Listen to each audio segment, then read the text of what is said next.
Hola y bienvenidos a este cuarto y último especial de Lugares Misteriosos.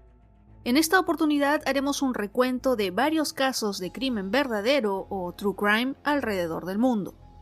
Y como ya es costumbre en estos especiales, les dejaré nuevo contenido, pero no un caso relacionado a los anteriores, sino un avance del episodio con el que se estrena la siguiente temporada.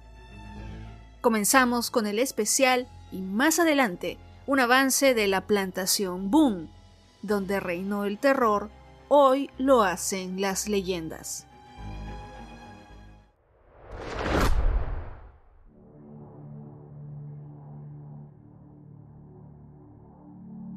Unas vacaciones, especialmente cuando se está reconociendo el esfuerzo en la escuela del niño de la familia, debería ser como comienzan las historias de muchos viajes familiares. Pero en este caso, si bien la historia inició así, el final es bastante trágico. Este es un caso de true crime que no quería dejar de contar en el podcast y estoy segura de que mientras se los voy contando, su reacción tal vez sea como la mía, de absoluta extrañeza, desconcierto y tristeza. Hola, soy Jacqueline Isa y en este episodio de Lugares Misteriosos conoceremos la historia de la desaparición de Juan Pedro Martínez Gómez, quien se hizo lamentablemente conocido como el Niño de Somosierra.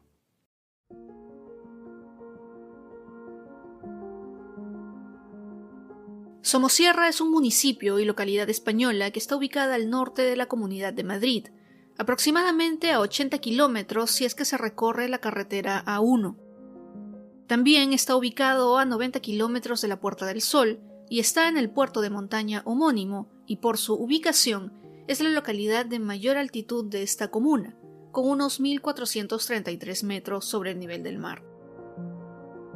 Debido a su ubicación estratégica, históricamente Somosierra ha sido un paso obligado entre las dos Castillas, y en 1305, debido a que la zona iba cobrando importancia a lo largo de la Edad Media, la comunidad de Villa y Tierra de Sepúlveda otorgó el privilegio para la repoblación de estas tierras y los exoneró del pago de impuestos. Con el paso del tiempo, sucedió en Somosierra uno de los acontecimientos históricos más importantes del siglo XIX, cuando se defendió y se evitó la toma del puerto por parte de las tropas napoleónicas. Es más, en la Ermita de la Soledad se puso en 1998 una placa que recuerda a los héroes polacos y españoles que cayeron en ese preciso lugar 200 años antes. Y a pesar de que su ubicación la beneficia para varias actividades, Somosierra se vio nuevamente golpeada entre 1936 y 1939 debido a la Guerra Civil Española. En la actualidad y a lo largo de los años, Somosierra se ha desarrollado básicamente en torno al comercio y los servicios que se les ofrecen a los viajeros que cruzan este paso de montaña. El turismo es obviamente una de las actividades principales y se explota el de tipo rural, debido a que en los alrededores se encuentra el bosque de la Dehesa Bonita y la cascada de los Litueros.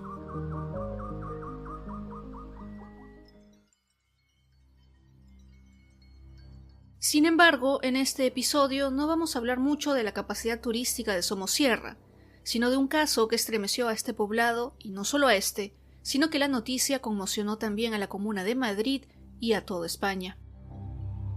El caso de la desaparición de Juan Pedro Martínez, o como se le conoce, el caso del Niño de Somosierra, se hizo conocido el 25 de junio de 1986. Pero antes de que les cuente los detalles, debemos conocer a la familia Martínez. Juan Pedro Martínez Gómez tenía 9 años cuando desapareció y era hijo de Andrés Martínez y Carmen Gómez. El niño era muy estudioso y debido a sus buenas calificaciones, su padre, que trabajaba como chofer de camiones, decidió que en uno de sus viajes su familia iría con él, ya que aprovecharían los días libres de Juan Pedro. El plan que tenían en mente era trasladar el camión, recorriendo miles de kilómetros, que iba cargado con ácido sulfúrico, y después de entregarlo en una empresa petroquímica, pasarían unos días de vacaciones visitando el País Vasco. Hasta lo que se sabe, gracias a algunos testigos y al tacógrafo del camión, que registró todos los movimientos de este, incluidas las paradas, velocidad y cuántas veces frenó el vehículo, entre otros datos, no se percibió ninguna actividad o evento que perturbara el viaje hasta bien pasado Madrid, cuando ya era de madrugada. La familia hizo las paradas de rigor para descansar y comer algo en la Venta del Olivo, que estaba en la salida de la región. Luego pararon en las Pedroñeras en Cuenca, ya acercándose a la medianoche, y ya cuando llegaban a Madrid se detuvieron en una estación de servicio de Los Ángeles, más o menos a las 3 de la madrugada. Es así que llegaron a la cercanía del puerto de Somosierra más o menos 2 horas después, y Andrés detuvo el camión en el mesón Aragón de Cabanillas de la Sierra, a donde ingresó la familia completa.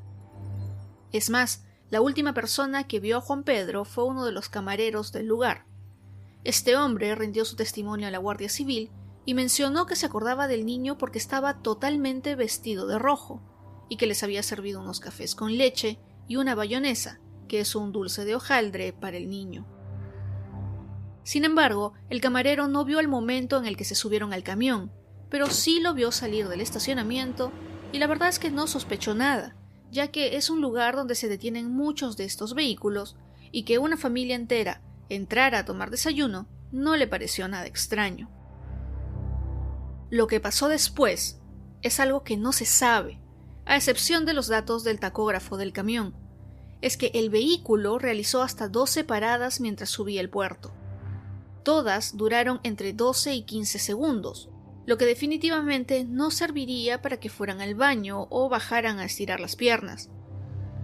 Es cuando el vehículo llega a la cima del puerto de Somosierra que comienza a descender a una velocidad de 140 km por hora, y se cree que por la excesiva velocidad es que el camión se vuelca en una de las curvas, después de haber esquivado a 2 camiones, pero impactando finalmente con otro.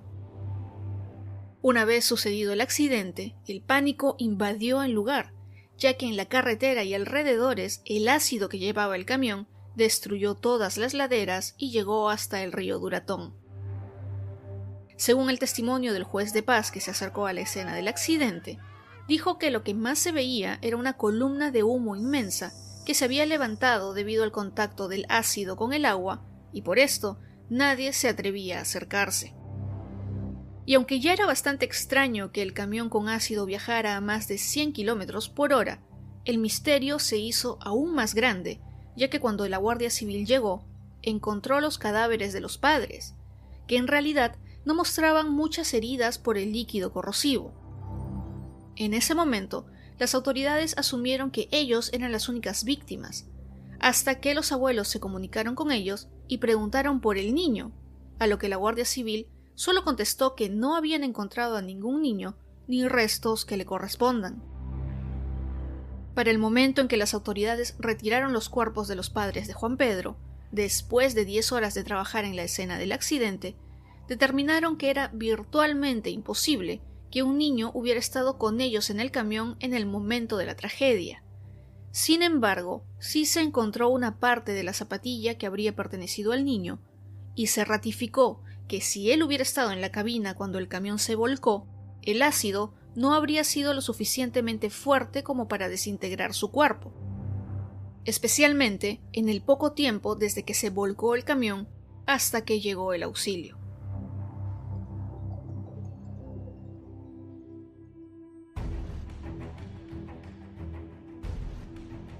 Es entonces cuando surgieron varias hipótesis de lo que habría sucedido con Juan Pedro en el viaje que hizo con sus padres. Según algunas fuentes como la web lecturas.com, los guardias civiles, después de hablar con los abuelos de Juan Pedro, entendieron el por qué se había encontrado en la cabina unos cassettes de música infantil y algunos elementos que corresponderían al niño. Es así como estuvieron más de 2 meses recorriendo centímetro a centímetro los alrededores del lugar donde sucedió el accidente, ya que se supuso que en un principio el niño había sobrevivido y era posible que saliera corriendo al estar asustado. Pero a pesar de todos los esfuerzos, no se encontró ni un solo rastro de Juan Pedro en 50 kilómetros a la redonda. Una de las teorías que se conoció en aquel entonces nació después de que se interrogara a los conductores de los otros camiones involucrados. Según uno de ellos, vio una furgoneta Nissan Vanette blanca en la que viajaban 3 personas, pero de la que solo descendieron un hombre y una mujer que aseguró ser enfermera. El hombre estuvo merodeando el camión por varios minutos e inclusive, según otros conductores, este sujeto habría revisado la cabina y se habría llevado algo de ahí. Después de eso, regresaron a la furgoneta y se fueron. Pero esta teoría no explicaría dónde está Juan Pedro. Sin embargo, otra que sí daría algunas luces sobre este caso es la que está relacionada con las paradas inusuales que hizo Andrés con el camión. Podría ser que esas paradas se hubieran llevado a cabo ya que lo estaban haciendo frenar a propósito, y en la última parada de 22 segundos que registró el tacógrafo, alguien secuestró al niño y habría obligado a los padres a llevar algún cargamento ilícito en el camión. Esta teoría es de Juan, el tío de Juan Pedro, quien junto a su esposa y a otros familiares han pasado más de 35 años investigando la desaparición del niño, que lamentablemente hasta ahora no tiene final y menos feliz. Algo muy lamentable que la familia de Juan Pedro denunció es que la Guardia Civil nunca hizo muchos esfuerzos por averiguar e investigar qué había pasado con la criatura. Por ejemplo, la familia pidió que se tomaran nuevas declaraciones a los otros conductores, en las que indagarían si es que habían visto al niño, pero nunca lo hicieron. También, el tío habló con Motor Ibérica, la distribuidora que había comercializado las Nissan Vanette, y le brindaron los nombres y números de documento de las personas que las habían comprado. Inclusive, ordenó el documento por nacionalidad y edad, y entregó el documento a las autoridades, quienes otra vez no hicieron nada. La teoría del narcotráfico y del secuestro es un poco más creíble, ya que por aquellos años, según un artículo de El Periódico de España, las mafias de la droga funcionaban introduciendo sustancias ilícitas en camiones cuando estos estaban en áreas de descanso.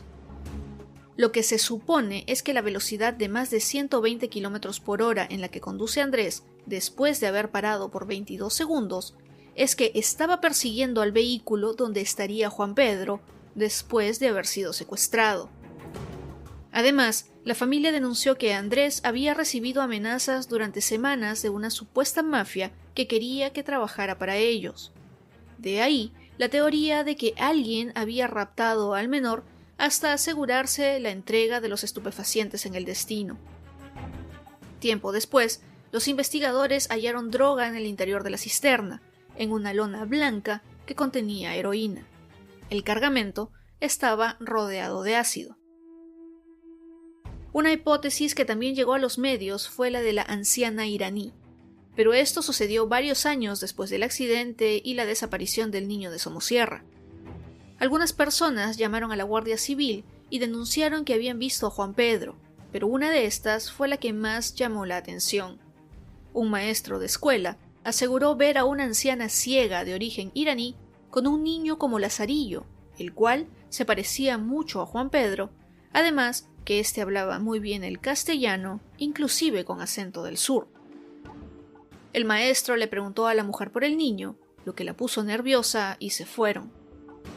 Luego, cuando vio una foto de Juan Pedro, afirmó que era él.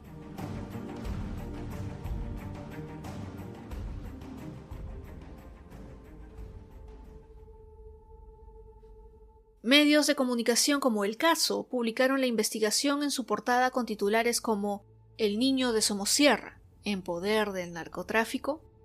Esto ya que para esa época Bilbao era una zona que lideraba el ranking europeo de consumo de sustancias y el litoral murciano era el portal de ingreso de narcotraficantes.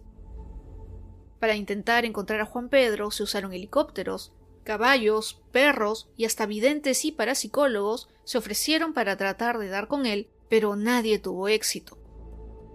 12 años después de la desaparición, cuando las técnicas de investigación como las de ADN se hicieron cada vez más efectivas, se puso en marcha el programa Fénix de la Guardia Civil y la Universidad de Granada, que se diseñó para la identificación genética de personas desaparecidas. En este se volcaban perfiles genéticos de familiares de los desaparecidos y de forma periódica los comparaban con los casos que aún no se habían resuelto. En 2008 el programa recogió muestras de la abuela de Juan Pedro y se cotejaron con las de unos huesos que se encontraron en Guadalajara, pero según una versión, el examen dio un resultado negativo, mientras que otra aseveró que en las muestras las proporciones de los marcadores coincidentes no eran suficientes y la pista de los huesos se descartó. Han pasado ya casi 40 años y para la familia de los Martínez Gómez el tiempo no ha curado nada. Según el tío, mantienen abiertas dos opciones: que el culpable o los culpables de la desaparición del niño de Somosierra den la cara y confiesen, seguramente ya al final de sus vidas, o que el mismo Juan Pedro, que ya sería un adulto, demuestre mediante una prueba de ADN que es él. Para los tíos de Juan Pedro que aún viven, él era un niño feliz. Sacaba buenas notas, disfrutaba de su familia, adoraba a su abuela, y no tenía claro aún qué quería ser de mayor, o al menos no lo había contado. Ahora ya no buscan a un niño. El Juan Pedro de hoy, si es que aún está con vida, es un hombre que ha escrito su propio destino, que tal vez sea el único que puede aclarar lo que sucedió. Tristemente, las desapariciones de personas y de niños no son esporádicas. Suceden más a menudo de lo que nos gusta reconocerlo, y es por eso que hay muchas organizaciones que se dedican a investigar los casos actuales y aquellos que, como el de Juan Pedro Martínez Gómez, no se han resuelto hasta ahora. Una de las frases de las familias de desaparecidos que más se repite es: «Te buscaré mientras viva». Y como las familias dicen, mientras ellos vivan, no habrá un solo día que no los piensen y busquen.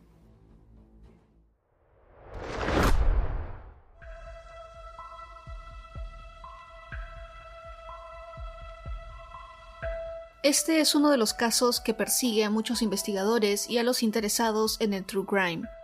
Y digo persigue porque sucedió hace más de 75 años y se sigue hablando de ya que fue uno de los más crueles, sádicos y terroríficos crímenes de la década de 1940 en Los Ángeles, Estados Unidos. Hola, soy Jacqueline Isa y hoy, en Lugares Misteriosos, conoceremos la trágica historia y final de Elizabeth Short, quien fue más conocida como la Dalia Negra.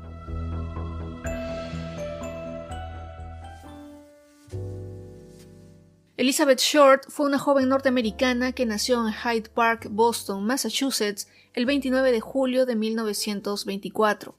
Su madre, Phoebe May Sawyer, la educó en Medford después que su padre, Cleo Short, las abandonó a ella y a sus 4 hermanas en octubre de 1930 al simular su muerte abandonando su coche en un puente.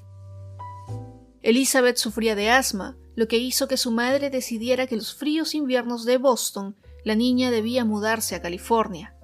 Así pasó varios años, hasta que a los 19 se mudó a Vallejo, California, con su padre. Cuando éste retomó el contacto con sus hijas, la madre decidió que no quería saber más de él, pero no prohibió que Elizabeth aprovechara la oportunidad de estar más cerca a Hollywood, ya que ella tenía intenciones de convertirse en actriz. Junto a su padre se mudaron a Los Ángeles a principios de 1943, pero la idea de tener a Elizabeth en casa como su criada y cocinera estaba opuesta completamente a lo que ella quería lograr. Es por eso que después de una seria discusión, Elizabeth decidió irse de la casa de su padre y consiguió un puesto de trabajo en el campamento Cook, que actualmente es la base Vandenberg de la Fuerza Aérea cerca de Lompoc. Después de esto, en septiembre de 1943, fue detenida por beber siendo aún menor de edad y fue devuelta a Medford por las autoridades juveniles. Sin embargo, viajó a Florida y vivió los 3 años siguientes en distintas ciudades, aunque de vez en cuando regresaba a Massachusetts para visitar a su madre. Como la mayoría de los jóvenes, pudo mantenerse trabajando como camarera. Mientras vivía en Florida, Elizabeth conoció a Matthew M. Gordon Jr., quien pertenecía a la Segunda Comandancia Aérea. Según la joven, contó que Gordon Jr. le había propuesto matrimonio a través de una carta que le mandó desde la India mientras se recuperaba de un accidente aéreo. Ella aceptó la propuesta, pero Gordon Jr. murió el 10 de agosto de 1945, antes que pudiera regresar a los Estados Unidos. Sin embargo, se llegaría a correr el rumor de que Elizabeth y Matthew sí se casaron y que tuvieron un hijo, pero esto fue negado posteriormente. A principios de 1946, meses después de que su prometido falleciera, Elizabeth regresó al sur de California y ahí se reencontró con un antiguo novio, el teniente Gordon Ficking, quien vivía en aquel entonces en Long Beach. Sin embargo, no se concretó una relación y la última comunicación que tuvieron fue en enero de 1947, cuando a través de una carta, Elizabeth le contó que tenía planeado irse a vivir a Chicago para incursionar como modelo. No obstante los planes que tenía, se sabe que Elizabeth Short vivió los últimos meses de su vida en áreas cercanas a Los Ángeles, y vivió en varios hoteles, edificios de apartamentos y pensiones, pero no se quedaba en ellos más que pocas semanas. Durante esa época, la joven protagonista de este episodio trabajó como camarera, y con ese dinero pagaba su estancia en algún lugar, y a pesar de que no ganaba mucho, gastaba su salario en ropa y maquillaje, ya que nunca perdió la esperanza de ser descubierta por algún cazatalentos de Hollywood.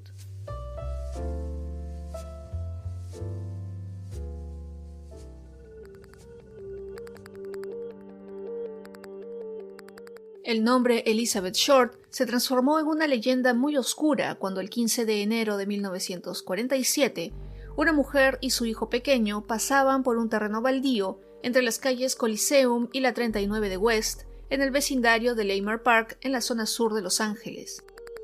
Ellos encontraron lo que parecía ser un maniquí tirado en uno de los jardines de la urbanización. Lamentablemente, después de acercarse para ver qué era realmente, la mujer de nombre Betty Bersonger se dio cuenta de que era un cuerpo partido por la mitad. Al cadáver de la mujer se le había drenado toda la sangre, le habían cortado pedazos de piel y para hacer la escena mucho más perturbadora, le habían realizado 2 cortes a los lados de la boca, lo que se conoce como la sonrisa de Glasgow. El cuerpo había sido lavado y limpiado, presumiblemente en una bañera, y en el descampado había sido colocada de espaldas, con las manos sobre la cabeza y los codos doblados en ángulo recto. Quien asesinó a Elizabeth se ensañó con su cuerpo. Le faltaban órganos como el vaso, el corazón y parte de los intestinos. Le mutilaron varias partes del cuerpo que se insertaron en otras. Fue asfixiada y tenía las piernas fracturadas. En la tierra cercana a donde se encontraba el cuerpo, se pudo recuperar la huella del talón de un zapato de hombre junto a marcas que parecían de un vehículo, y al fondo del terreno se encontró un saco de cemento vacío que tenía unas gotas de agua ensangrentada. Según el médico forense, Elizabeth Short medía 1.65 metros, pesaba 52 kilos y tenía ojos azules, dientes con caries y cabello marrón.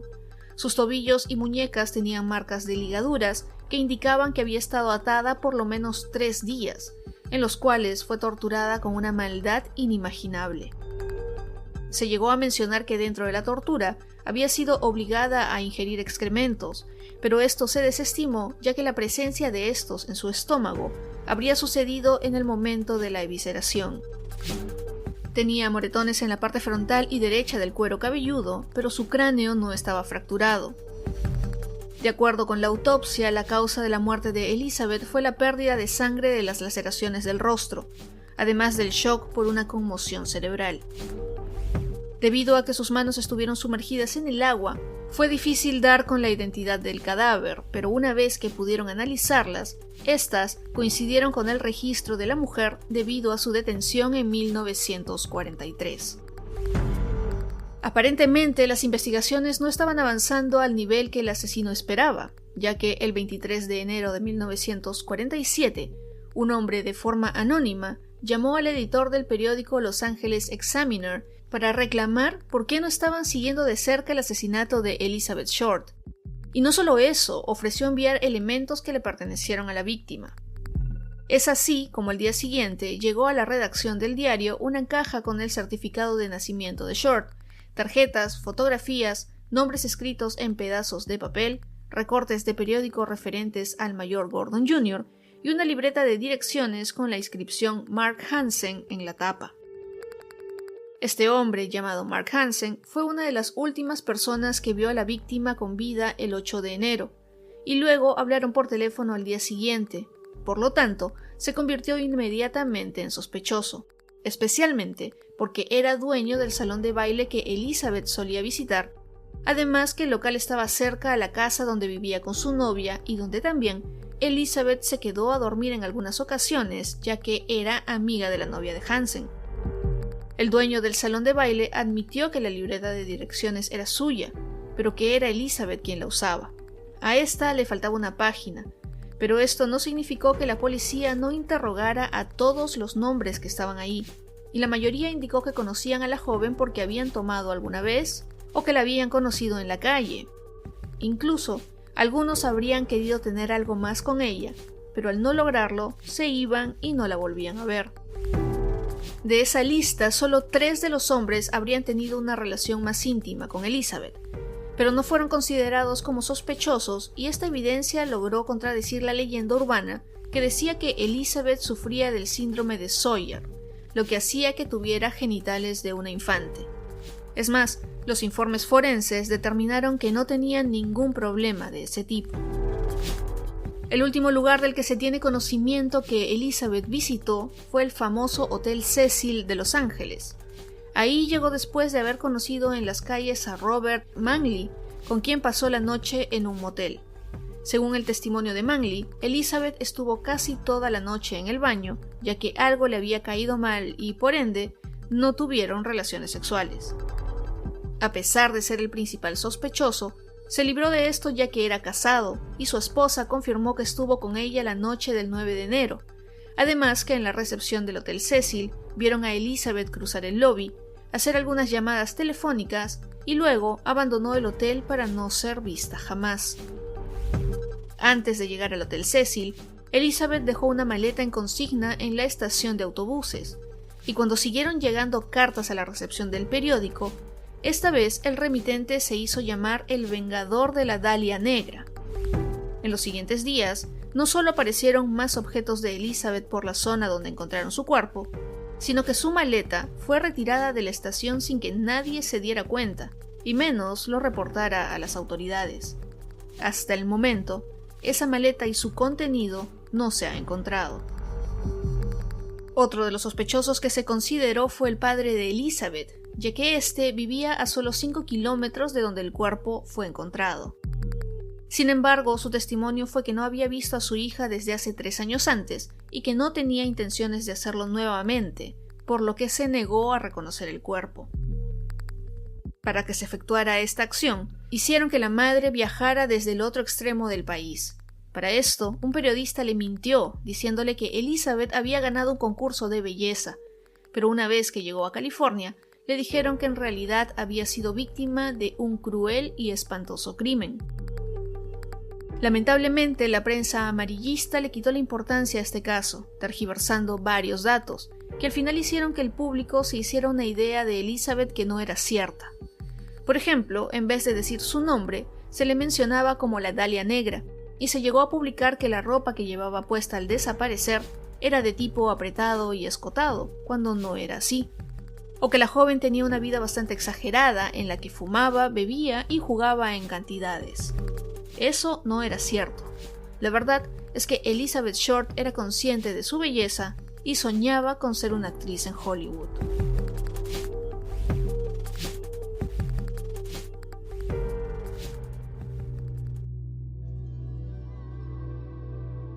A Elizabeth Short se le hizo conocida como la Dalia Negra, porque en los días previos a su asesinato se había estrenado una película titulada La Dalia Azul, que trataba de una joven que desaparecía para ser hallada muerta. Además, se sabía que Elizabeth siempre vestía de negro, pero este apodo se le puso una vez que su nombre llegó a los periódicos, ya que su familia y amigos solo la llamaban Beth. A pesar de que muchas personas llamaron a la policía para decir que habían visto con vida a Elizabeth entre el 9 y el 15 de enero, estos testimonios se desestimaron y se determinó que en esos días la joven había sido secuestrada y se le había mantenido retenida en algún lugar, que podría haber sido un sótano o una bodega de alguna casa en la zona norte de la ciudad. Con los años, la historia del caso de Elizabeth Short se siguió comentando, pero nunca se llegó a tener un sospechoso serio, hasta que en 1999 el investigador privado Steve Hodel descubrió en el álbum de fotos de su padre, ya fallecido, la fotografía de una mujer de piel muy blanca y cabello oscuro. No sabía quién era, pero le pareció que era la Dalia Negra, y es desde ese momento que Steve comenzó a investigar, ya que estaba convencido de que el asesino de Elizabeth Short era su padre, George Hodel. Según lo que Steve cuenta, su padre había vivido en Los Ángeles cuando Elizabeth fue asesinada, y hay quienes afirman que ambos habrían tenido una relación. Es más, cuando el cuerpo fue encontrado, se creyó que el asesino debía ser médico o que debería tener conocimientos de medicina, y para más coincidencias, George Hodel era profesional de la salud. Otro aspecto que llamó la atención de Steve Hodel es que su padre tenía un consultorio a solo 2 calles del Hotel Cecil, último lugar donde Elizabeth fue vista con vida. También, la forma de cómo se encontró el cuerpo se parecía mucho a la pintura El Minotauro, del artista surrealista Man Ray, íntimo amigo de George Hodel. Más coincidencias que llevan a pensar en la culpabilidad de George fueron que en enero de 1947, este había comprado varias bolsas de cemento y en la escena del crimen se encontraron algunas de estas, y un vecino de Leimert Park dijo que horas antes de que encontraran el cuerpo, este había visto un Ford Sedán modelo 1936 pasar por la zona. Casualidad o no, George Hodel manejaba un Packard Sedán de 36, que era muy parecido al auto antes mencionado. ¿Y cómo habría podido George Hodel secuestrar y retener a Elizabeth si éste tenía familia? Lo que cuenta su hijo es que para enero de 1947, él, sus hermanos y su madre se habían ido de la mansión familiar que tenían en Hollywood de visita a otra ciudad. La verdad es que George Hodel era lo que decimos una joyita. La caligrafía con la que se escribió la carta para el diario Los Angeles Examiner se parecía mucho a su letra, y además, este sujeto habría afrontado un juicio por abuso sexual de su propia hija, la hermana de Steve, y ésta le contó que durante el juicio había escuchado rumores de que su padre era el asesino de Elizabeth Short. Lo cierto es que cuando Steve quiso averiguar más sobre la culpabilidad de su padre en este caso, se comunicó con Brian Carr, el detective de policía que se encargó del caso de la Dalia Negra, y le dijo que efectivamente el padre había estado bajo vigilancia, pero que los documentos de la investigación ya habían desaparecido varias décadas atrás. Sin embargo, la policía aún mantenía las grabaciones de audio que hicieron en la casa de su padre sobre abortos clandestinos que él habría realizado, y que era consciente de que lo consideraban como sospechoso del asesinato de Elizabeth Short, pero que nunca lo atraparían. Es básicamente por el tema de los abortos ilegales que George Hodel nunca fue acusado, ya que al hacerlo se habría destapado una intrincada red que involucraba a la policía y a varios otros médicos. Entonces, George Hodel se mudó a Hawái, donde siguió ejerciendo la medicina y donde además conoció a su nueva esposa con quien tuvo 4 hijos. En 1990, Hodel retornó a los Estados Unidos y después de casarse una vez más, murió en 1999 a los 91 años. Podríamos pensar que ese fue el fin de la historia, pero en 2017, Pugh Idwell, una escritora británica, manifestó que había descubierto que el verdadero culpable del crimen de la Dalia Negra había sido un hombre llamado Leslie Dillon, quien estuvo dentro de la lista de los sospechosos en algún momento y que trabajó en la morgue, por lo cual tendría los conocimientos para tratar el cuerpo de Elizabeth de esa terrible forma. Según el testimonio de Dillon a la policía, habría estado interesado en el caso ya que estaba escribiendo una novela criminal, pero que no tenía mayor relación con el caso que eso.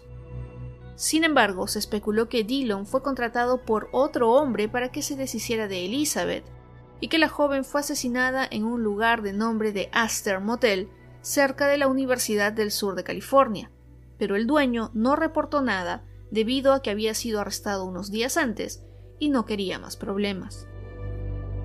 Finalmente, Elizabeth Short pasó a la historia como la Dalia Negra. Su asesinato nunca se esclareció ni su asesino fue encontrado. Su cuerpo fue enterrado en el cementerio Mountain View en Oakland, California, a donde su madre se mudó para estar más cerca de ella.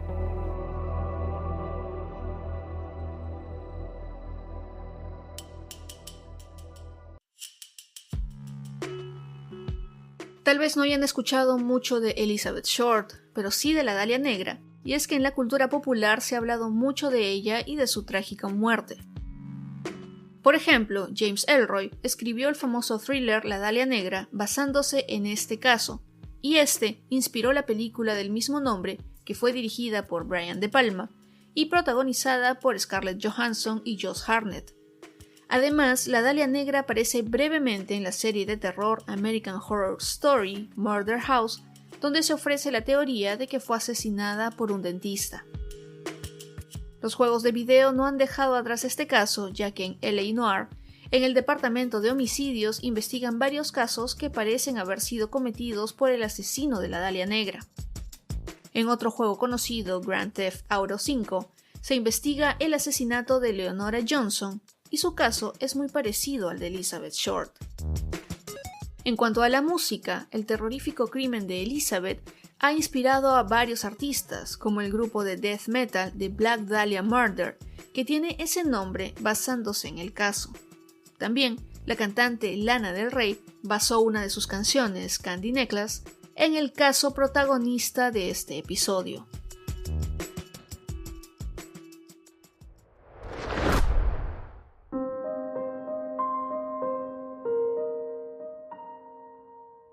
Si hay algo que viene con las estrellas de Hollywood es, por supuesto, el morbo de saber qué es lo que pasa con estas personas que vemos tan inalcanzables.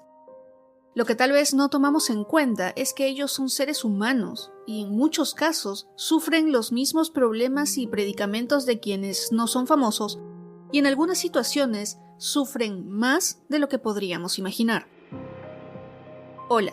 Soy Jacqueline Isa y hoy en Lugares Misteriosos conoceremos los casos criminales que estremecieron Hollywood y que si bien pasaron hace algunos años, hasta hoy siguen sonando.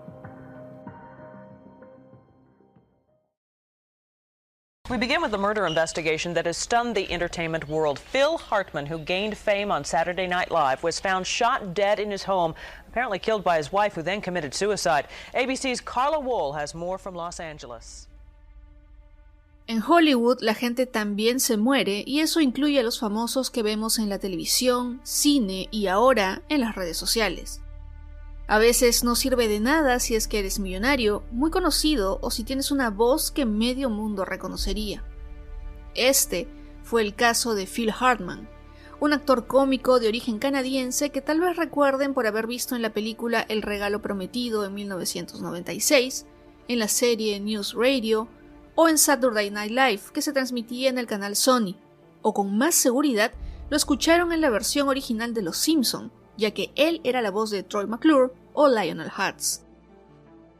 Hartman fue un actor que originalmente no lo era, ya que estudió diseño gráfico y se especializó en la creación de portadas de discos, como los de los grupos America o Crosby, Still, Nash & Young.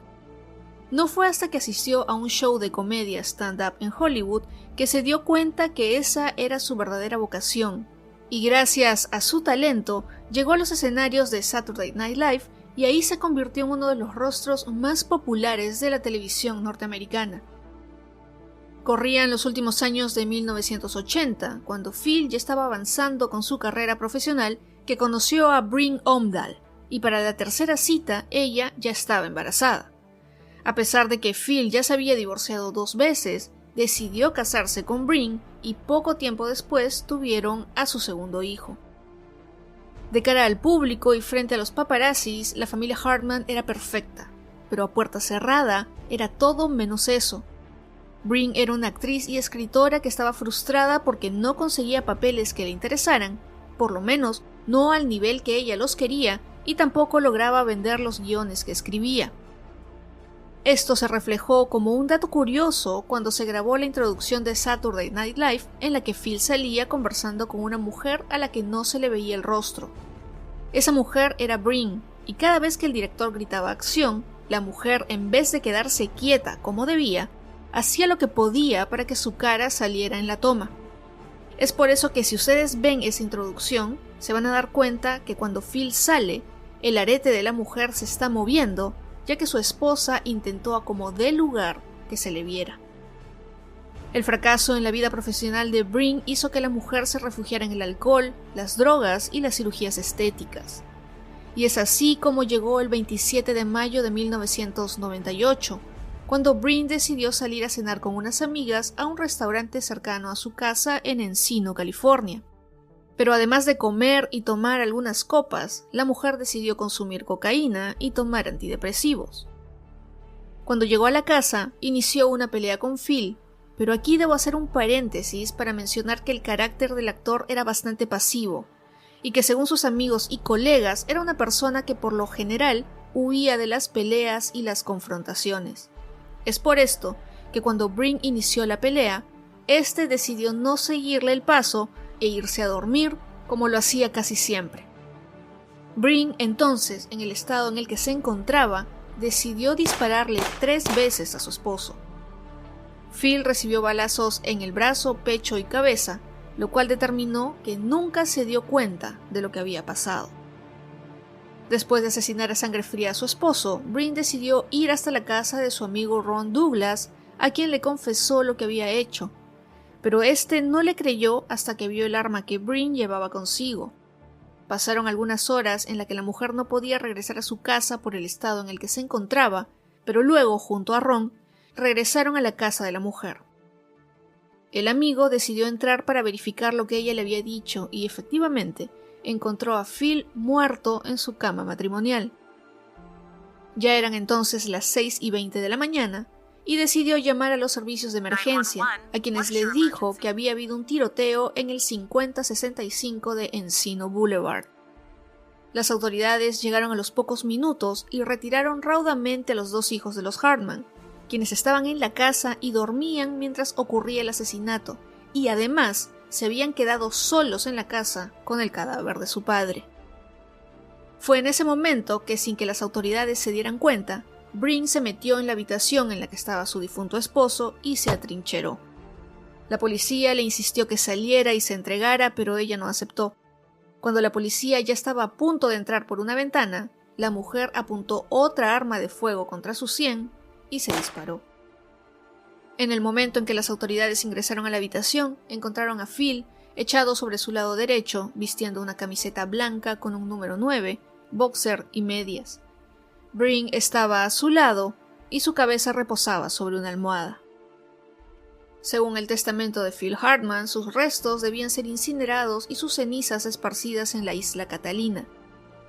Los 2 niños pasaron a la custodia de sus tíos maternos, quienes los criaron en otro estado del país. En cuanto a lo que pasó después de la muerte de Phil Hartman, fue que en los programas en los que participó y en ese momento actuaba, se le rindió varios homenajes, y en el caso de News Radio se escribió la muerte de su personaje. Y en Los Simpson, el personaje de Troy McClure tampoco volvió a dibujarse. La familia de Breen Hartman demandó por la muerte de la mujer a la farmacéutica que producía Zoloft, el antidepresivo que se le había recetado y que tomó la noche del 28 de mayo. Además, también se demandó al psiquiatra Arthur Sorosky. El hermano de la mujer presentó una demanda de muerte por negligencia contra estas partes, y se basó en que el psiquiatra y la farmacéutica no comentaron los efectos secundarios violentos y suicidas que podrían sufrir los pacientes. Después del litigio se llegó a un acuerdo monetario que finalmente se destinó a los hijos de la pareja. La casa de Phil Hartman en Encino Boulevard fue vendida a otras personas, quienes la siguen habitando. TMZ executive producer Harvey Levin is with us now. And Harvey, you guys started digging into the murder of Dominique. And what did you find out about the boyfriend who actually killed her? Si bien la estrella de la película Poltergeist fue Heather O'Rourke, que falleció a los 12 años, en este momento les contaré la trágica historia de otra de las protagonistas de esta película, eventos que a la larga hicieron que se creyera que ésta estaba maldita. Sobre esto último no tengo pruebas, pero para el morbo que se tiene sobre lo que pasa en Hollywood, pues funciona bastante bien. Este es el caso de Dominique Dunne, una joven que nació en una familia de artistas, ya que su padre era Dominique Dunne, escritor, productor y actor. Sus tíos eran John Gregory y Joan Didion. Además que estuvo rodeada por muchas más luminarias de estas artes. Es por eso que desde muy pequeña decidió que quería ser actriz y por ello se educó con Milton Katselas, quien provenía del famoso Actors Studio. Participó en varias obras de teatro y series, pero su verdadero debut y éxito llegó con Poltergeist, en donde interpretó a Dana Freeling. Su personaje fue parte clave de esta película, que con el tiempo se convirtió en una de culto. El futuro de Dominic no podía ser más auspicioso, pero en el camino conoció a John Thomas Sweeney, un chef en crecimiento del restaurante Ma Maison, un establecimiento muy prestigioso ubicado en la lujosa zona de West Hollywood. Ella tenía 21 años cuando conoció a Sweeney en una fiesta privada, y la relación avanzó muy rápido, ya que a la semana de conocerlo estaban viviendo juntos. En un principio la relación iba viento en popa, ya que ambos estaban trabajando para cumplir sus sueños. Ella se iba consolidando como actriz y él como cocinero, además que ambos habían vivido una infancia difícil, ya que eran hijos de padres divorciados. Pero en el fondo, Dominic no estaba cómoda viviendo con John, ya que éste, al poco tiempo de mudarse, comenzó a mostrar su lado violento. Este sujeto se había vuelto controlador con ella, a quien comenzó a separar poco a poco de lo que le gustaba y de quienes quería.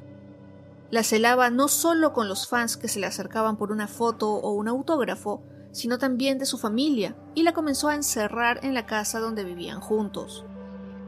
Una triste anécdota que se publicó en La Nación de Argentina sucedió cuando, después del estreno de Poltergeist, un admirador se le acercó a Dominic para mencionarle cuál fue su escena favorita de la película, y antes que siquiera ella le contestara, Sweeney cogió al hombre del cuello y lo estampó contra la pared.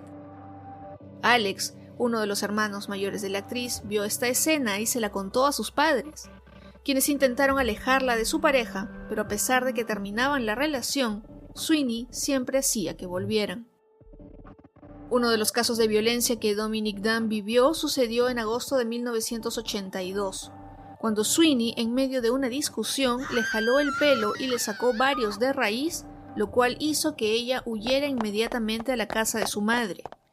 El sujeto la siguió, pero se encontró con la madre de Dominic en la puerta, quien le prohibió el ingreso o que hablara con ella, además que amenazó con llamar a la policía.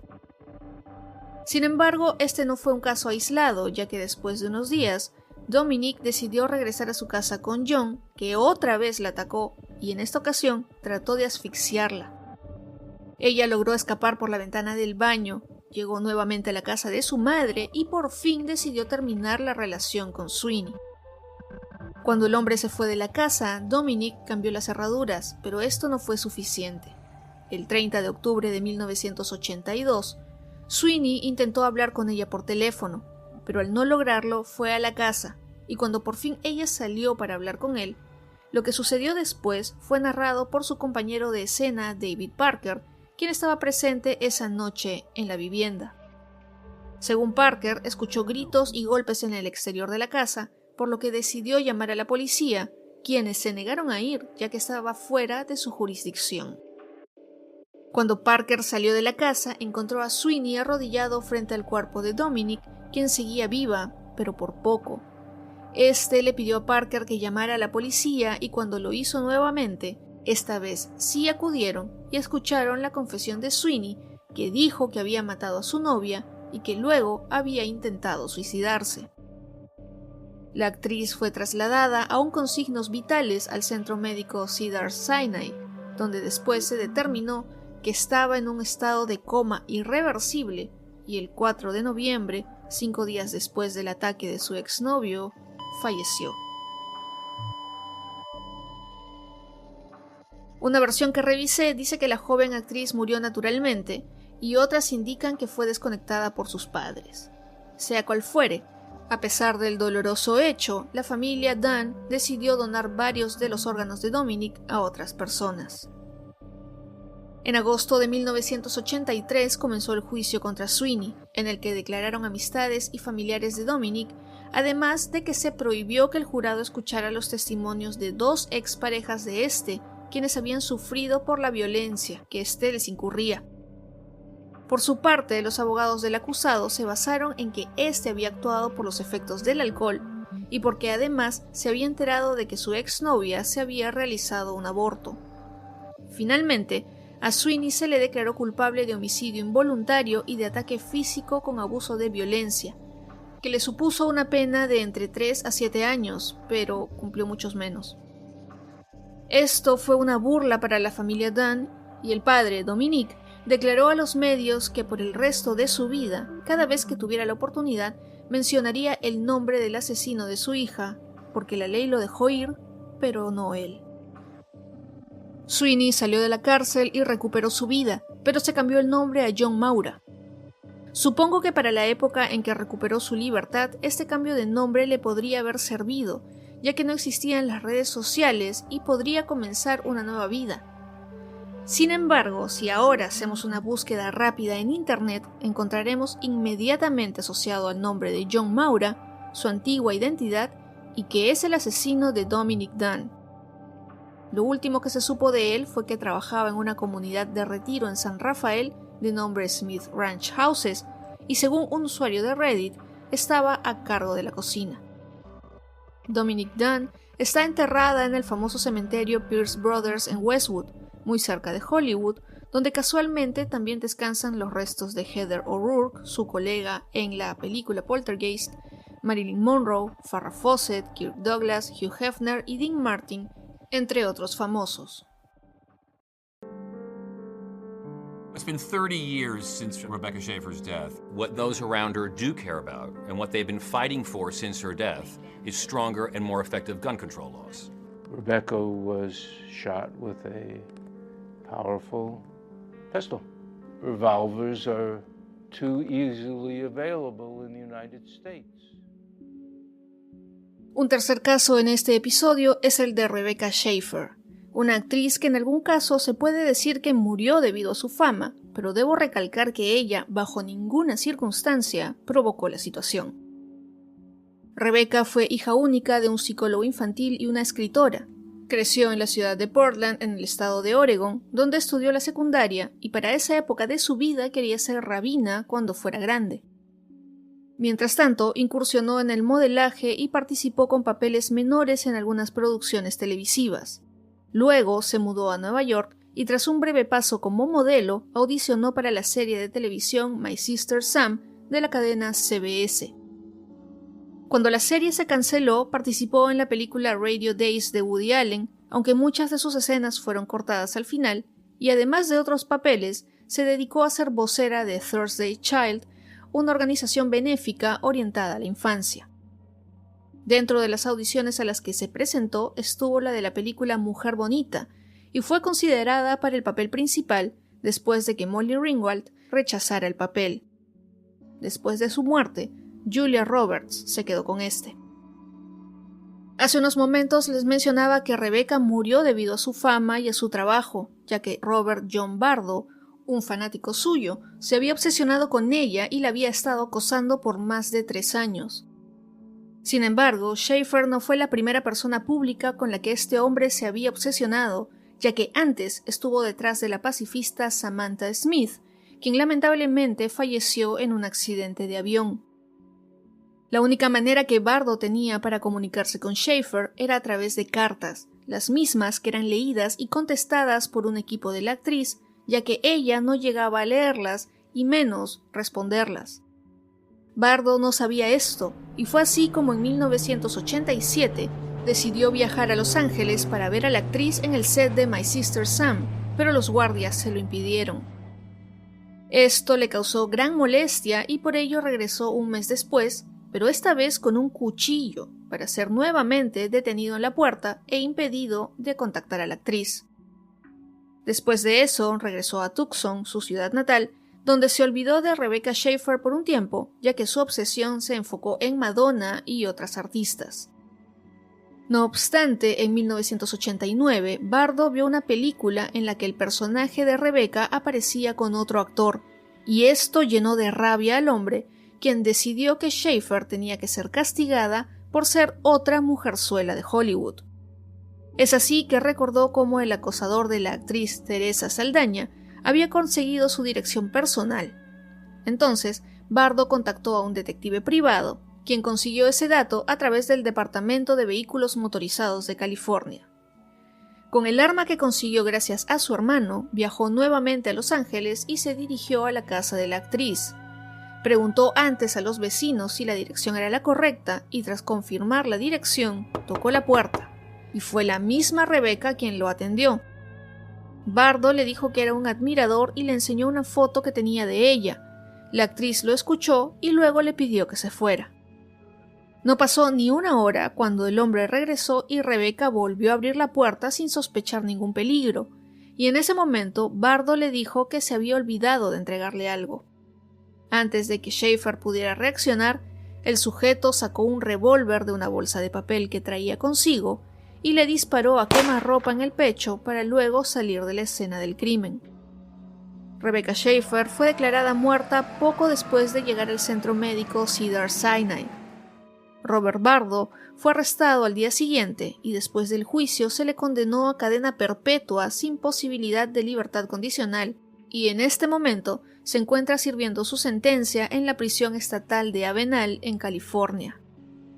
Si bien la pérdida de Rebecca Schaefer afectó a su familia, amigos y admiradores, por lo menos sirvió para cambiar las leyes de divulgación de información personal a través de la DMV. La Ley de Protección de la Privacidad de los Conductores se promulgó en 1994 y esta prohíbe que la institución brinde detalles de las personas como su dirección u otra información sensible. Como dato un poco curioso y tal vez hasta morboso, la casa de Rebecca Schaefer es parte de algunos tours de Hollywood.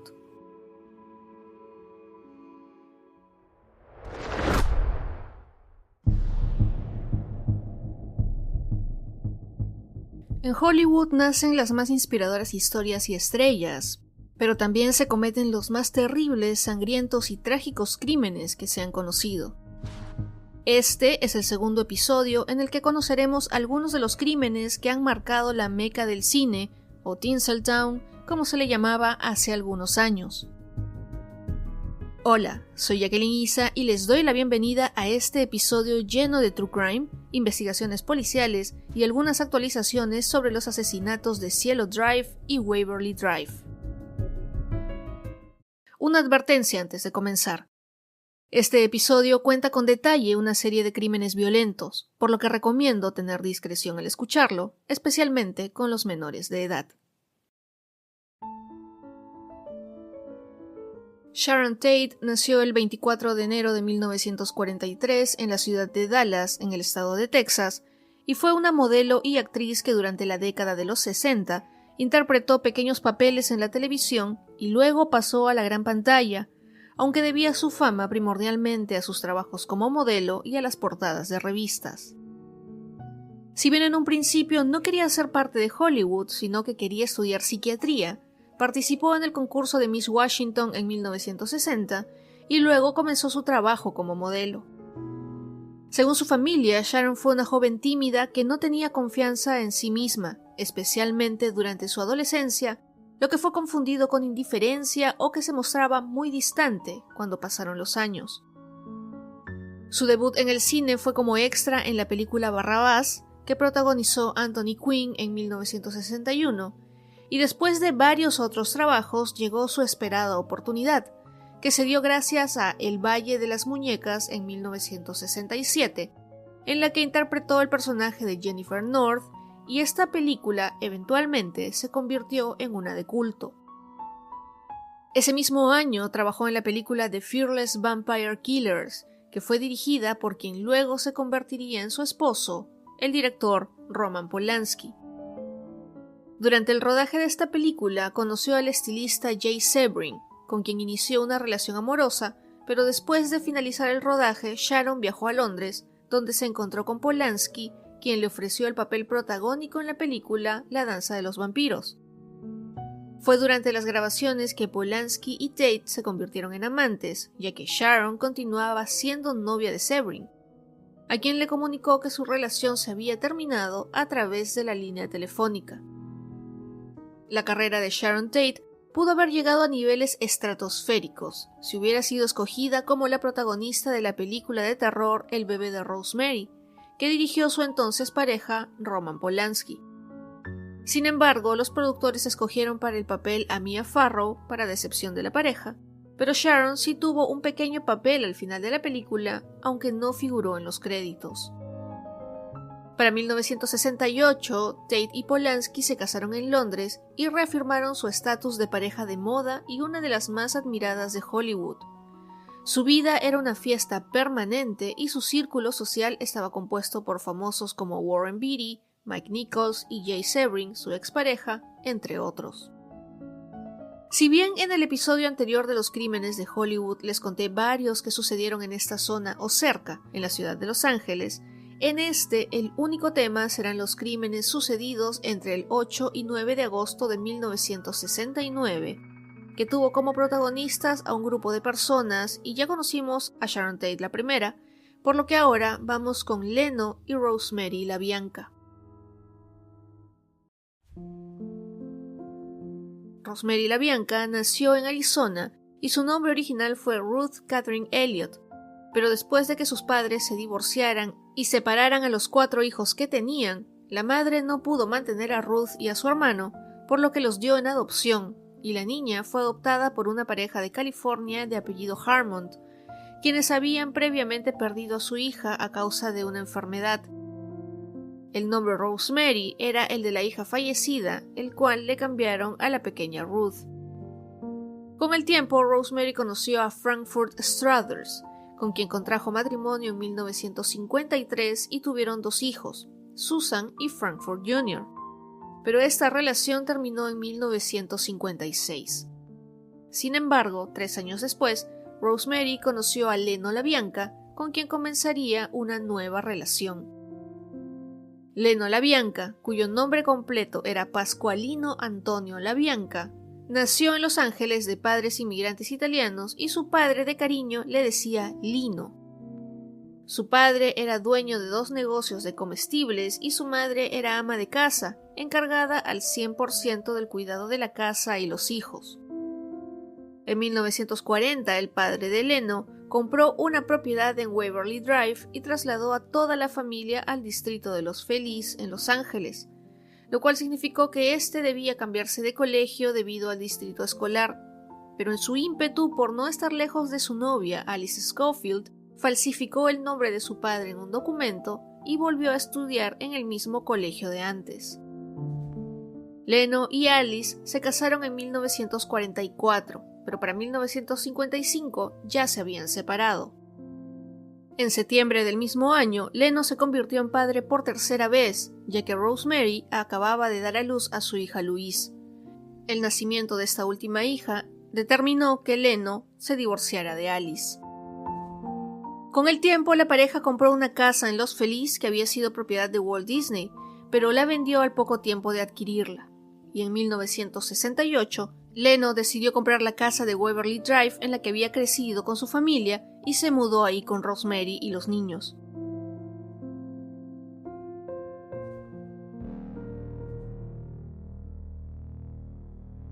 La familia Manson, o solo la familia como se hacían llamar, fue una secta criminal que se estableció en California a finales de la década de 1960, que estuvo dirigida por Charles Manson. La filosofía de Manson y la que les impartió a los miembros de su secta estaba totalmente distorsionada, además que el hombre deliraba por completo. Este sujeto se veía a sí mismo como un mesías y profeta, además que creía en un apocalipsis racial que él llamaba Helter Skelter, como la canción de los Beatles.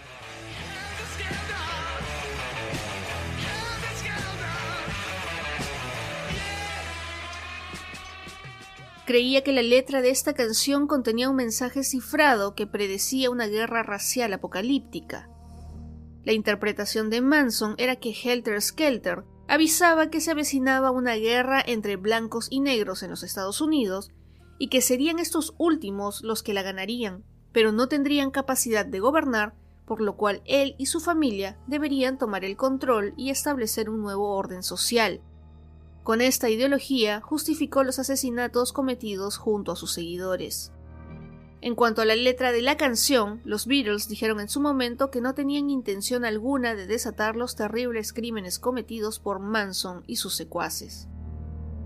El caso por el que estamos aquí hoy es conocido como los crímenes Tate-LaBianca y se refiere a lo sucedido las noches del 8 al 9 de agosto de 1969. La primera noche, el 8 de agosto, Tex Watson llevó a Susan Atkins, Linda Kasabian y Patricia Krenwinkel a la casa de la calle Cielo Drive donde antes vivía el productor de apellido Melcher, quien antes había rechazado las propuestas musicales de Manson. Las instrucciones del cabecilla eran destruir de la peor manera a todos los que ahí estén presentes, y así lo hicieron. En el 150 de Cielo Drive estaban la actriz y modelo Sharon Tate, su expareja Jay Sebring, Wojciech Frykowski y la novia de este, Abigail Folger, quien era la heredera de la empresa cafetera Folgers. Roman Polanski no estaba en la casa ya que se encontraba en Londres trabajando algunos detalles para su próxima película. También se había invitado al productor musical Quincy Jones y al actor Steve McQueen, pero ninguno de estos asistió. Minutos antes de entrar a la casa, los asesinos que ya la habían estudiado y habían entrado clandestinamente por lo menos una vez antes, cortaron la línea telefónica y estacionaron su auto en una colina cercana a la propiedad. Para no despertar sospechas o prender alguna alarma que tendría el portón principal, decidieron ingresar por una parte del terreno que estaba cubierto de matas en la parte derecha. La primera víctima fue Steve Parent, de 18 años, quien había visitado a William Garretson, el guardia de la propiedad. Él salía de este en su automóvil y fue Tex Watson quien se abalanzó contra el joven con un cuchillo. Este le provocó una herida de defensa en la mano y luego le disparó unas 4 veces en el pecho y abdomen, heridas que terminaron con su vida. Luego llegaron a la casa principal y Watson, quien además era la mano derecha de Manson, rompió el mosquitero de una ventana e ingresó a la casa, abriéndoles luego la puerta a Atkins y Krenwinkel. Kasabian, otra de las delincuentes, se había quedado vigilando el portón. Una vez dentro de la casa, Watson y Atkins encontraron a Frykowski dormido en un sofá de la sala. Este se despertó debido a las voces de los intrusos y cuando preguntó por la hora, Watson le pateó la cabeza. Frykowski se dio cuenta que había gente extraña y les preguntó quiénes eran y qué querían, a lo que Watson le contestó que era el diablo y que estaba ahí para atender negocios del diablo. Watson entonces ordenó a Atkins que buscara a todas las personas que estuvieran en la casa y junto a Krenwinkel los llevaron a la sala. Una vez ahí, ataron a Tate y a Sebring del cuello y los colgaron de una viga en el techo. Cuando Sebring le increpó a Watson por qué le hacía eso a la mujer cuando estaba embarazada, este no le hizo caso y le disparó. Abigail Folger pudo regresar a su habitación y volvió con $70 que les entregó a los asesinos. El siguiente en morir fue Sebring, ya que al estarse quejando debido a la herida que le habían infligido, Watson lo apuñaló 7 veces. A Frykowski le ataron las manos con una toalla, lo cual facilitó que se liberara y peleara con Atkins, quien sacó ventaja ya que con el cuchillo que tenía lo cortó varias veces en las piernas. Aún así, Frykowski pudo salir de la casa, pero fue asesinado por Watson con golpes con la culata de la pistola, con heridas de cuchillo y finalmente le disparó 2 veces. Kasabian, quien estaba en el portón vigilándolo, corrió hacia la casa ya que escuchaba los gritos y ruidos horripilantes que venían de esta. Entonces intentó detener la masacre, diciéndole falsamente a Atkins que alguien estaba llegando. En ese momento, Folger pudo salir de la casa con dirección a la piscina, pero Krenwinkel pudo atajarla y derribarla con un cuchillazo para luego ser asesinada cruelmente con 28 más a manos de Watson. Frykowski, aparentemente muerto, no lo estaba, ya que a pesar de haber sido cuchillado y que le habían disparado, intentó escapar, pero lamentablemente Watson lo vio y lo volvió a atacar, terminando esta víctima con 51 puñaladas. Durante el juicio de los integrantes de la secta, se supo que dentro de la casa, Sharon Tate rogó por su vida, y además estaba dispuesta a que la secuestraran solo para que le permitieran dar a luz a su hijo, y luego podrían matarla, pero no la escucharon y sin piedad le asestaron 16 puñaladas entre Atkins y Watson. Ya que habían acabado con la vida de todos los que estaban en la casa, tal como se los ordenó Charles Manson, cumplieron la última orden, que era dejar algún mensaje que hiciera al público pensar que los asesinatos se habían llevado a cabo con un sesgo de brujería, por lo que al salir, Atkins escribió la palabra pig o cerdo en español con la sangre de Sharon Tate en la puerta de la casa. Una vez fuera, los miembros de la familia se deshicieron de la ropa que llevaban puesta, se pusieron otras, a la vez que dejaban abandonadas sus armas por las colinas cercanas a la carretera.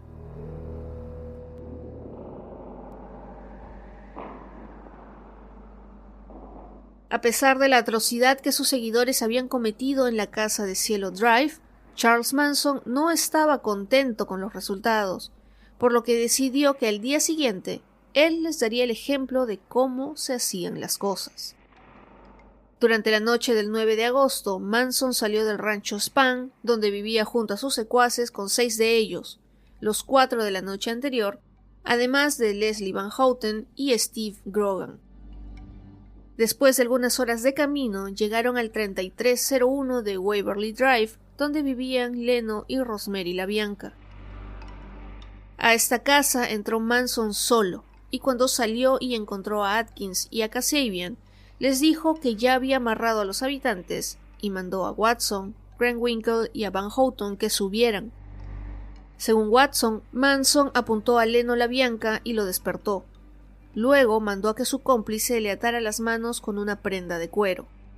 Rosemary, mientras tanto, había sido llevada a la sala de la casa y a ambos les cubrieron las cabezas con fundas de almohadas y les ataron el cuello con cables de lámparas.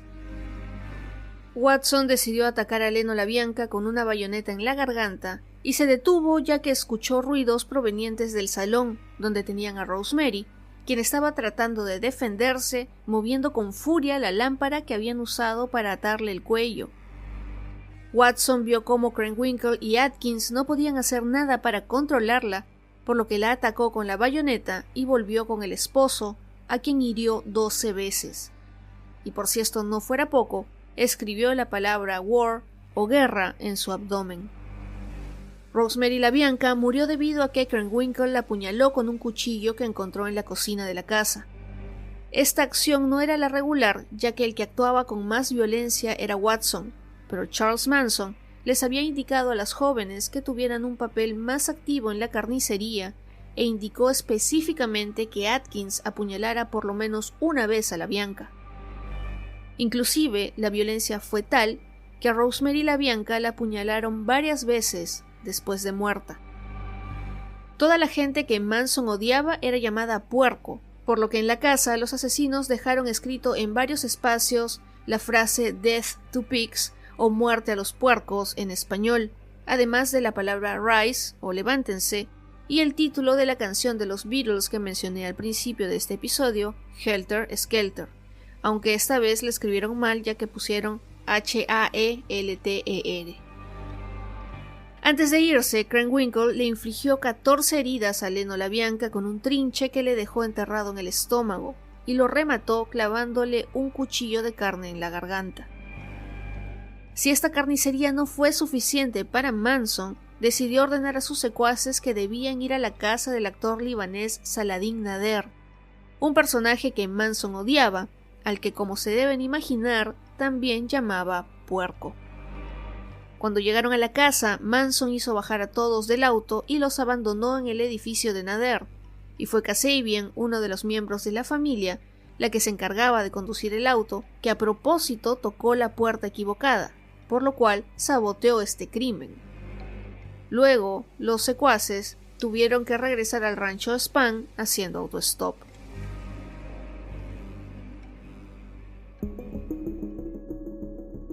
Según el libro Helter Skelter de Vincent Bugliosi y Kurt Gentry, los primeros crímenes que se descubrieron fueron los de Cielo Drive, ya que Winifred Chapman, el ama de llaves, llegó a la casa que estaba habitando Sharon Tate.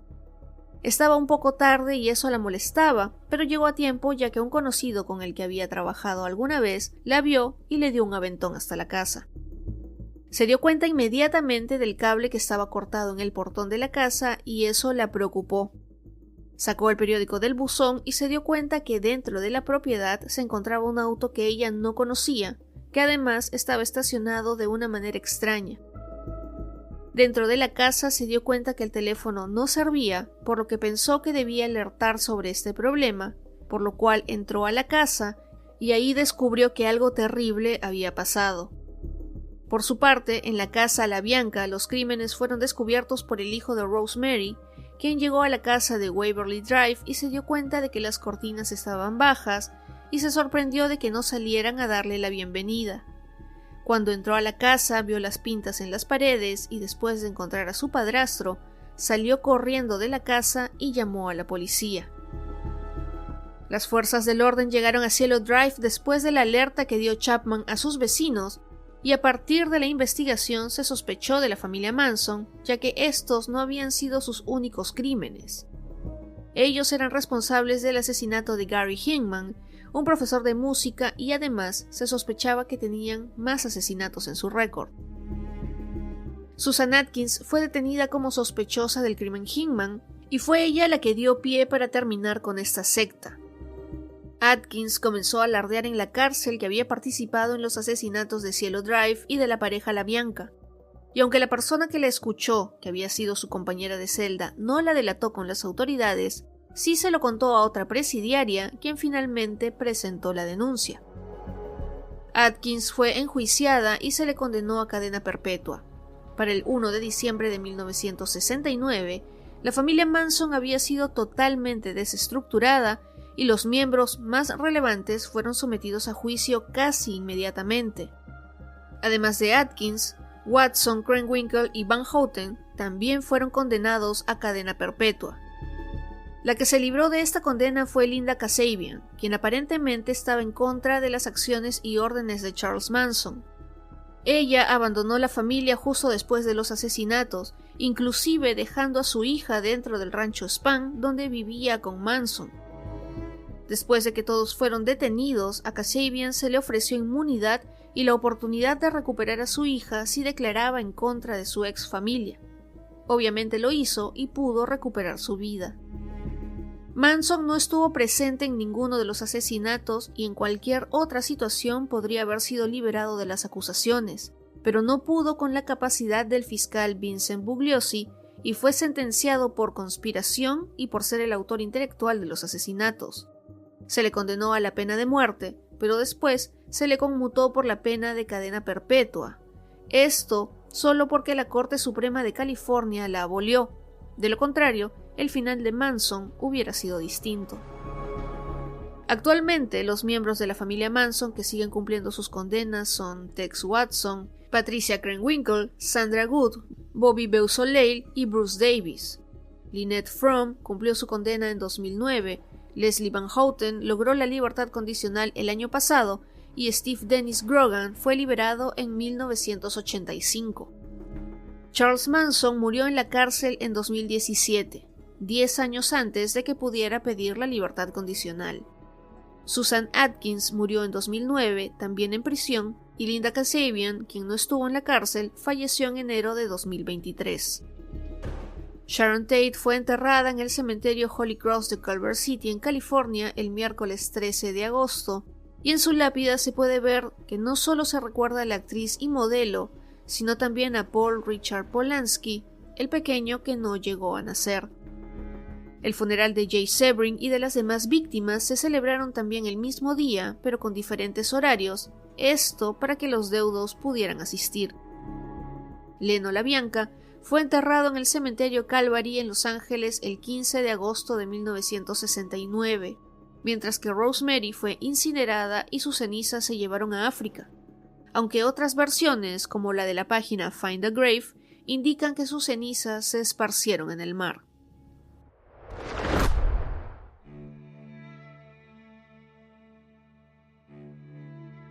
Como muchas plantaciones del sur, Boone Hall o la plantación Boone está envuelta en leyendas e historias de actividad paranormal.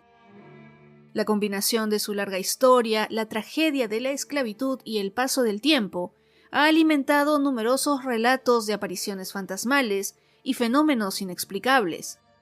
De hecho, la plantación es considerada por algunos como uno de los lugares más embrujados de Carolina del Sur. Uno de los relatos más persistentes es el de la Dama de Blanco, una figura fantasmal que se dice aparece cerca de la casa principal y los jardines. Según la leyenda, la dama de blanco es el espíritu de una mujer que murió trágicamente en la plantación, aunque los detalles de su identidad varían según la versión del relato. Algunas versiones afirman que era la esposa de uno de los propietarios de la plantación, que falleció de forma repentina y ahora vaga por los terrenos buscando a su amado. Otras versiones sugieren que es el espíritu de una esclava que fue maltratada y que ahora busca justicia. Pero para entender un poco lo que es una plantación y por qué cada una de ellas viene con una carga importante en leyendas y tragedias, tenemos que retroceder por unos instantes en la historia de los Estados Unidos. Durante los siglos XVII hasta mediados del XIX, la esclavitud fue una institución que sometió principalmente a la población africana, que fue llevada a la colonia de Virginia para trabajar en el sur del país, en plantaciones de tabaco, arroz y algodón que requerían mucha mano de obra. Los esclavos fueron forzados a trabajar en estas plantaciones en condiciones brutales e inhumanas. No tenían derechos, se les consideraba como propiedad de los dueños de las plantaciones o de cualquier otro hombre blanco, por lo que podían ser comprados, vendidos o intercambiados. La mayoría trabajaba en las plantaciones y otros se dedicaban al servicio doméstico, sin ningún beneficio o consideración por el trabajo que hacían. La esclavitud, en muchos casos, significó que las familias fueran separadas, que se les castigara físicamente y se les negara el derecho a la salud y a la educación principalmente. Hacia la década de 1680, fue cuando los esclavos africanos comenzaron a llegar en mayor número a Carolina del Sur, ya que la demanda se incrementó debido al desarrollo de su economía agrícola, especialmente en las plantaciones de arroz. No se tiene un conteo oficial de cuántas plantaciones existían en esa época en Carolina del Sur, aunque se estima que habían más de 40,000, pero sí se sabe que la plantación Boone Hall, que está ubicada en Mount Pleasant, en el condado de Charleston, ya existía para 1681. La primera referencia a este lugar, según el registro afroamericano, se remonta a una concesión de tierras de 470 acres o casi 2 kilómetros cuadrados de Theophilus Patey a su hija Elizabeth y a su esposo, el mayor John Boone, como regalo de bodas. A partir de ese momento, el terreno se conoció como la plantación Boone Hall y fue el nuevo dueño quien se considera como uno de los primeros dueños de esclavos que llegaron a Carolina del Sur.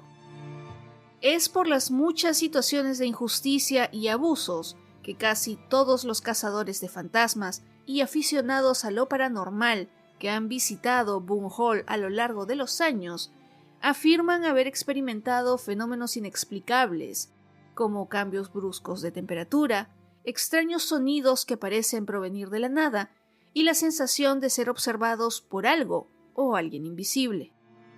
Algunos incluso reportan haber capturado imágenes de orbes o sombras en sus cámaras durante sus recorridos por la plantación. Escucha el episodio estreno de la nueva temporada sobre la plantación Boone Hall el próximo miércoles en tu app favorita de podcasting. Con esta pequeña parte del nuevo episodio, cierro esta serie de especiales mientras llega la nueva temporada, que ya estará publicada el próximo miércoles, como siempre, a las 9 de la mañana en horario de Lima, Perú. Les agradezco mucho por llegar hasta esta parte del especial y espero que este, así como los otros, les hayan gustado. Recuerden suscribirse en Spotify, Apple Podcast, YouTube y en sus apps favoritas. No se olviden de darle clic en la campanita para que les llegue una notificación cuando se publique un episodio nuevo. Yo soy Jacqueline Isa, me despido por ahora, pero nos encontramos en otro lugar misterioso muy pronto.